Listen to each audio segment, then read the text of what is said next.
ไม่สงค่ะเมื่อในเป็นวันที่22เดือนธันวาคมที่4ปี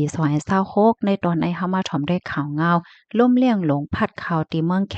ฮาวแฮงเมื่อวันที่21เดือนธันวาคมที่4ปี2026ในมีข่าวเงาออกมาว่าล่มเลี่ยงหลงตั้งแฮงมาใน89ต่อถึง1ปากปลาย2กิโลเมตรต่อ1ชั่วโมงพาดข่าวตีเว้งเหอเจอเว้งหลงชานตงเมืองแขเมื่อวันที่19เดือนธันวาคม4ที่ป่นมาถึงดีเฮ็ดให้อันเป็นเผินว่าตีนังตั้งนังเคิงใจโคตื้อและเจ้าเนี่ยค่ะปิ้วสำบ่เต็มกว่าเสียงหมดเป็นซ้ำว่าตั้งฝ่ายภูมิพลพรเขาปันฟังโลกนาอยู่ว่าในเซตาก้นวานก้นเมืองเขาได้ก็อำถางว่าล่มหลงในเตเฮียงถึงตาในแลเจอเขาในก็ออกมานั่งกินตั้งกินว่าสังว่าเจอในออเลยฮู้ว่าลมในมันพัดหึงมอก30มินิตเจอในเฮ็ดไหนค่ะอ้อตั้งฝ่ายภูมิพลพรเขาในก็ไล่ออกมาปันฟังเตือนถึงปันก้นวันก้นเมืองว่าอย่าไปไว้เมาหมางลองเพศสภาว่าให้ไล่ติดตามถ่อมข่าวเงาอยู่ตาเสนางเฮอเต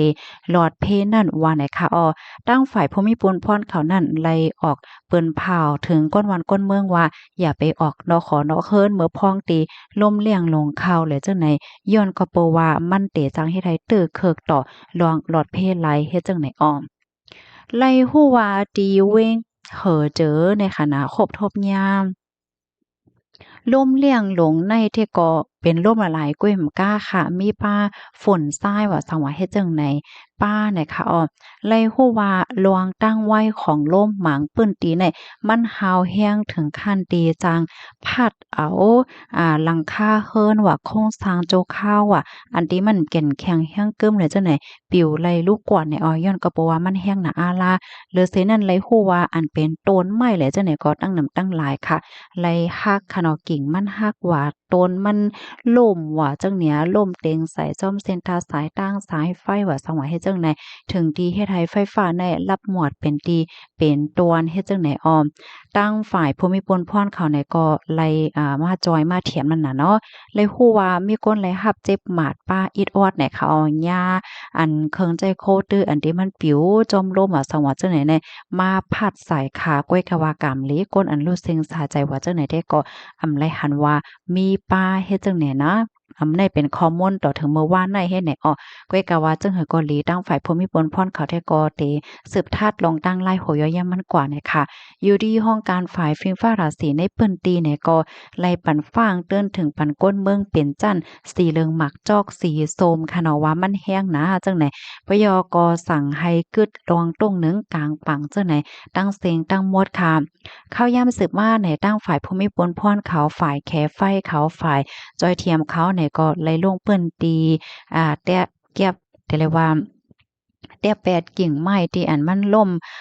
ขวางเตงเหนือเส้นทางสายตั้งว่าสังว่าเจ้านายเฮ็ดจังได๋ค่ะอ้อข้อมูลตอนในคาลิเปมาที่ห้องการข่าววอลฟอรัมออกว่าให้หน่อยค่ะลูกดีข่าวง่าโหนในเสแลกำในเฮาค่ะมาถ่อมด้วยข่าวง่าวเที่ยงโหนึงค่ะในได้ก็เป็นกว่าดีเมืองอเมริกาไหนอ้อตั้งฝ่ายภูมิพลพรเขาลัดว่าและมีเปิงเป็นยื้อกันหาวแฮงตีในใจเมืองลุยเซียนาเมืองอเมริกาถึงที่เฮ็ดให้ลูกอ่อนในรู้สึงสะใจกว่า8ก่อค่ะในนั้นตา7ก่อในเป็นลูกของก้นก่อที่อันยืนนั่นปยก็มีป้าก้นอันไรรับรองตั้งเจ็บกว่า2ก่อเนี่ยค่ะรองได้ก่อเกิดขึ้นในเฮิรน2หลังเมื่อพองกลางเจ้าวันที่19เดือนธันวาคมปี2026ตีป่นมานั่นไล่ฮู้ว่าลูกอ่อนอันรู้สึงสะใจกว่านั้นนะอายุอาศักเขาอยู่ในวงกลาง3 ถึง 11 ปีในออ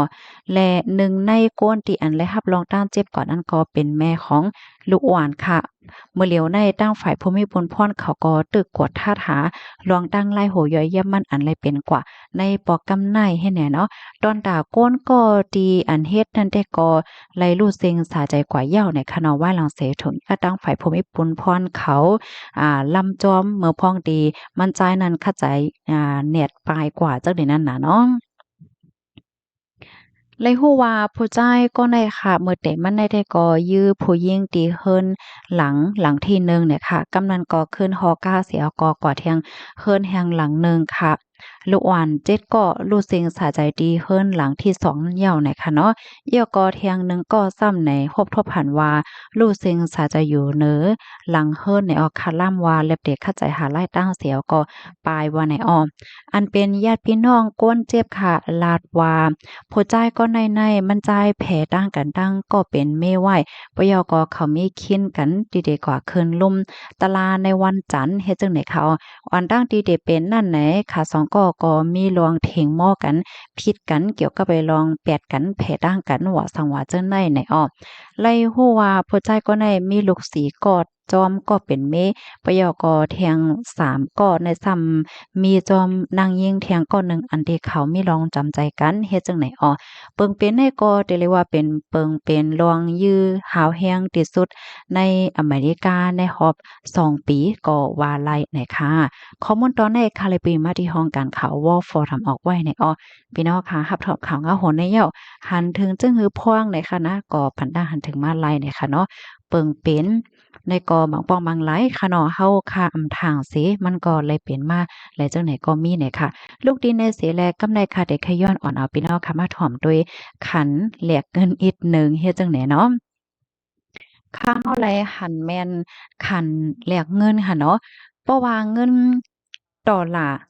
สังเจาหนังว่าเฮาคามีเงินดอลลาร์อเมริกัน1 ดอลลาร์นะคะเนาะเฮาคาได้แลกไล่เงินมาใน4เฮง1ปาก35เนี่ยว่าเพราะว่าเฮาคามี1 ยูโรซ้ำได้แลกไล่เงินมา4เฮง8ปาก75เพราะว่าเฮาคามี1 ดอลลาร์สิงคโปร์ซ้ำเตแลกไล่เงินมา3เฮง2ปากปลาย10ในออ เพราะว่าเฮาค้ามี1 หยวนเต็นแลกแลงเงินมาอยู่6ปากปลาย7ค่ะเพราะว่าเฮาค้ามี1 ดอลลาร์ออสเตรเลียเพราะว่าเนี่ยจึงเฮาได้แลกแลงเงินมาอยู่2แห่งกับปาก65เนี่ยค่ะ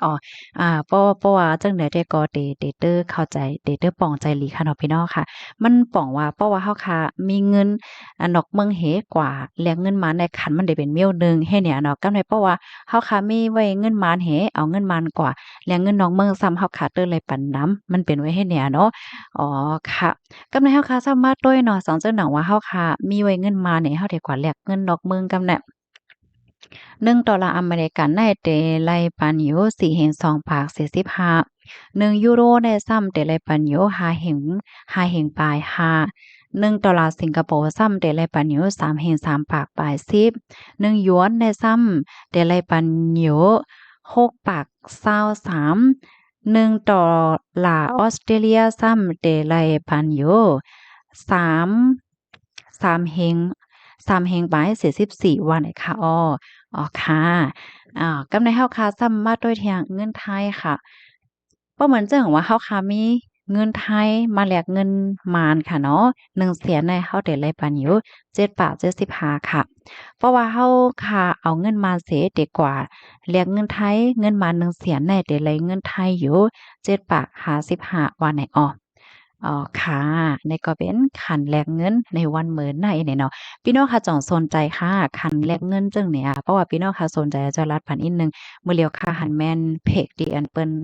ต่างในปันป้าลองคันแลกเงินเฮ็ดจังไหนแน่นะ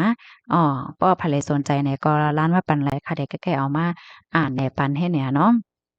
เมื่อวานตั้งก็ใกล้หันเหย้าก็ไหลหันมาหึงอะมื้อเหลียวก็เลยมาหันคืนเฮ็ดจั่งเนี่ยเนาะอ้ายเกี่ยงว่ามื้อเหลียวได้1เสียใน7ปากปลายเนาะคันเงินก็ได้เลยว่าเนาะได้เลยว่าคืนมาอินเนาะจังว่านั้นค่ะบางปอกก็คืนกว่าถึง8ปากเลยเจ้าป่นเนาะก้อยกะเพราะว่ามาแตกกันดั้งมื้อเบออ้วนดั้งมื้อหลายมื้อ6-7ปีป่นมาแต่มันสอนว่ายังตึเป็นคันเงินตกอยู่ค่ะเนาะค่ะ ซึ่งหือก็ปันตาหาถึงมาไรคะน้อหมอยสูงค่ะ